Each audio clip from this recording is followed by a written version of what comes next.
यहां पर चंद सौ और चंद हजार आदमी आते रहे और पूरे इस्लामाबाद को आग लगाकर चले जाते रहे।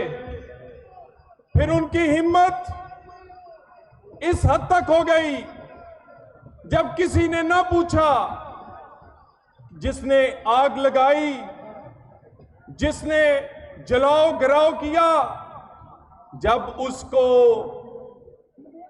रिलीफ दिए गए, फिर इनके हौसले इस हद तक बढ़ गए कि पाकिस्तान के बनाने वाला कायदे आजम मोहम्मद अली जिन्ना के घर को भी जला दिया गया। पाकिस्तान में जलाओ गिराओ, खून की होली खेली गई, मगर अफसोस जो मुल्जिम था, जो मुजरिम था, जिसने आग लगाई इस पाकिस्तान को और पाकिस्तान के बनाने वाले के घर को आग लगाई, उस मुल्जिम को मेहमान बनाकर अपने पास बुलाया गया। मुल्जिम को मुल्जिम नहीं, मुल्जिम को मेहमान बनाकर रेस्ट हाउसों में रखा गया। ये काबिले अफसोस दिन है। और ये दिन क्यों आया है कि आज उस दरवाजे पर लोग खड़े हैं और हक और इंसाफ मांग रहे हैं पाकिस्तान के लिए, और उन मुल्जिमों मुजरिमों जिन्होंने आग लगाई इस पाकिस्तान को, ये भी मांग रहे हैं, मुतालबा कर रहे हैं कि उनको मुल्जिमों मुजरिमों को मेहमान बना के रेस्ट हाउसों में क्यों रखा गया। ये खेल पिछले 70-75 साल से चल रहा है। इन 75 सालों में पाकिस्तान इस नहज तक इसलिए पहुंचा कि यहां इंसाफ नहीं होता रहा, यहां जुल्म करने वालों का साथ दिया जाता रहा, यहां लाडले पाले जाते रहे और लाडलों को सर पर बैठाकर पाकिस्तान पे मुसल्लत किया जाता रहा। यह खेल 2017 से शुरू हुआ। सो मोटो पावर 184-3 का खेल शुरू हुआ। पाकिस्तान में खास किस्म का माहौल बनाया गया। पाकिस्तान में नाअहल, नालायक, नाजायज औलाद से लेकर नाजायज दौलत, फॉरेन फंडिंग से लेकर हर किस्म का शरई ऐब जिस इमरान खान में था, उसको सादिक अमीन बना दिया गया। और उस मुंतखब वजीर आजम को जो अवाम के वोटों से, जिसके पास किरदार भी था, कारकर्दगी भी थी, जिसने 2013 का डूबता हुआ, अंधेरों में डूबा हुआ पाकिस्तान को सीपेक से लेकर रोशनियों वाला पाकिस्तान बनाया, उस नवाज शरीफ को उस इश्तिहारी, उस नाम नेहाद सादिक अमीन की रिट पर नाअहल कर दिया। ये सब कुछ सो मोटो और 184-3 पर हुआ। लोगों को चुन चुन कर नाअहल किया जाता रहा, लोगों को चुन चुन कर पाबंदे सलासल किया जाता रहा। इमरान खान को उसके हर किस्म के गुनाह होने के बावजूद सादिक अमीन और जो अहल थे उनको नाअहल किया गया। मुल्क में माहौल बनाया गया कि यही है जो हुक्मरानी के काबिल है, बाकी सब लोग नाअहल कर दिए गए और इसको मुसल्लत कर दिया गया।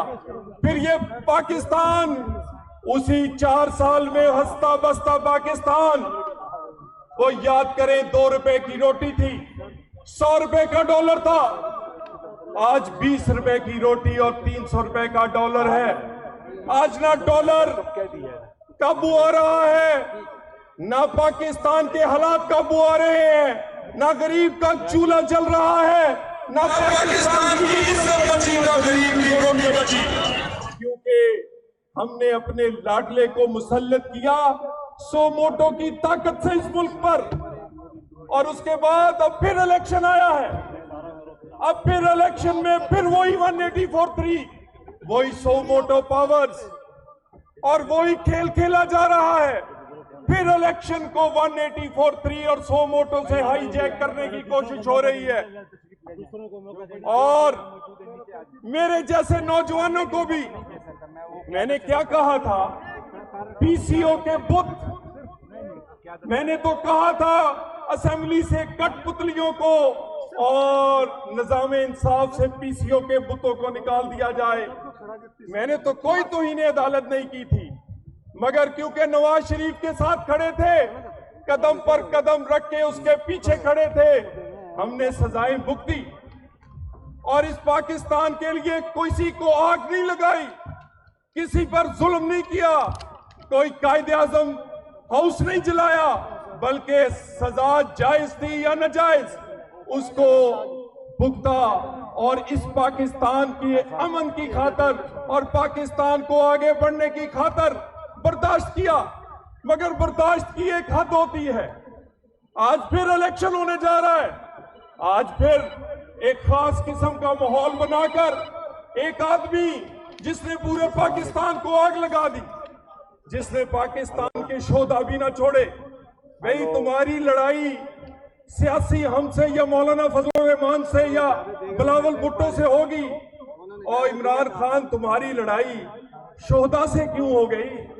और शोहदा के यादगारों को पथराव किया गया, आग लगा दी गई। वो लोग जिन्होंने पाकिस्तान के लिए जान दी थी यहां तक पहुंचे, मगर तुम्हें पूछने वाला कोई नहीं। आज भी तुम किसी एक सिपाही को पाकिस्तान में कोई उंगली लगा दे, शोहदा को यादगारों को आग लगाना तो दूर की बात, वो ना उसको जमानत मिलती है ना उसको कोई सहूलत मिलती है, मगर आज भी वो अपने घर में एयर कंडीशन में, आज भी वो अपने उसी प्लानिंग करके, आज भी वो उसी तरह, इसी वजह से है कि उसको सजा नहीं मिली। मैं दोबारा कहना चाहता हूं, ये दिन नहीं आना चाहिए था। इस दरवाजे और इस कॉन्स्टिट्यूशनल एवेन्यू तक दुनिया को इकट्ठे होकर एहतजाज करने नहीं आना चाहिए था। क्यों आए? क्योंकि 70 साल में पाकिस्तान से इंसाफ नहीं हुआ, 70 साल से सियासी क़यादत से इंसाफ नहीं हुआ, 70 साल में सिर्फ लाडलों को एक खास किस्म का इंसाफ और खास किस्म की सहूलतें दी गई। ऐसा कोई इलेक्शन इस मुल्क में अब नहीं होगा। जो इमरान खान की जरूरत हो, जो एक खास माहौल पैदा करके किया जाए, इलेक्शन होगा, लेकिन वो इलेक्शन होगा जो पाकिस्तान की जरूरत है, जो पाकिस्तान को इस्तेकाम बख्शे, जो पाकिस्तान की गरीब की रोटी लुटा सके। मुझे ये बताओ, इसको मुसल्लत करने वाले, पाकिस्तान के पास ना कश्मीर है, ना गरीब के पास रोटी, ना गरीब का चूल्हा चलता है, ना पाकिस्तान चलता है।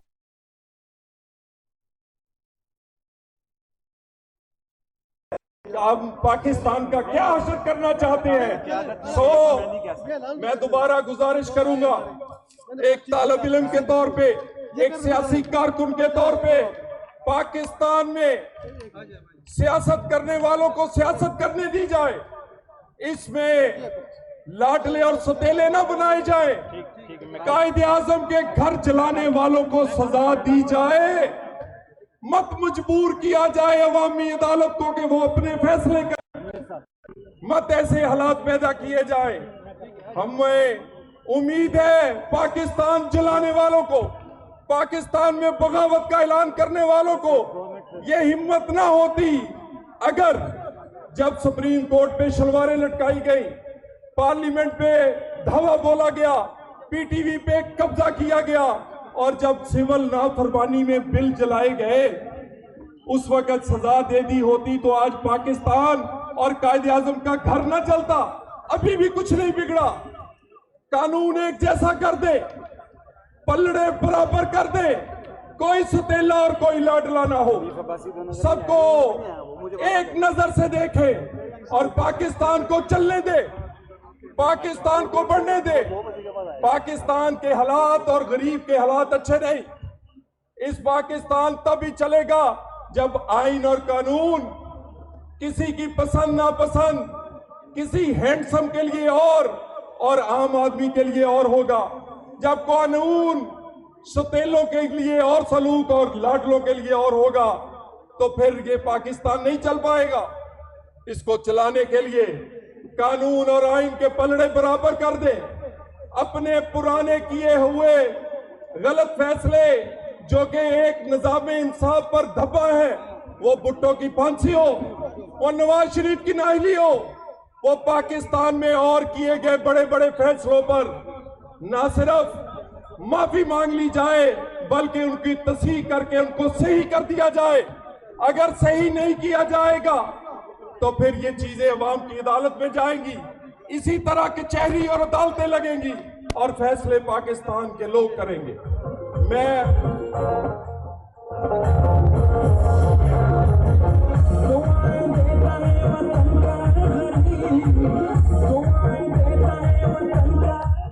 मैं इसी पर बात खत्म करता हूं। जल्द मरियम नवाज साहिबा और मौलाना साहब जो है स्टेज पर होंगे और जल्द ये जो इतनी गर्मी में, इतनी शदीद गर्मी में लाखों लोग इस कॉन्स्टिट्यूशनल एवेन्यू पर हैं, आपसे वो बात करेंगे। लेकिन इंशाअल्लाह ताला ये इज्तिमा मिसाली होंगे, या ना गमला टूटेगा ना आग लगेगी, या बात पाकिस्तान की होगी और जिस बिल्डिंग पे पाकिस्तान का परचम लगा है उसकी हिफाजत ये करेंगे। मेरे साथ मिलकर नारा लगाएं, पाकिस्तान जिंदाबाद। बहुत बहुत शुक्रिया। अब मैं इस आज के इस अजीम प्रोग्राम में आने वाले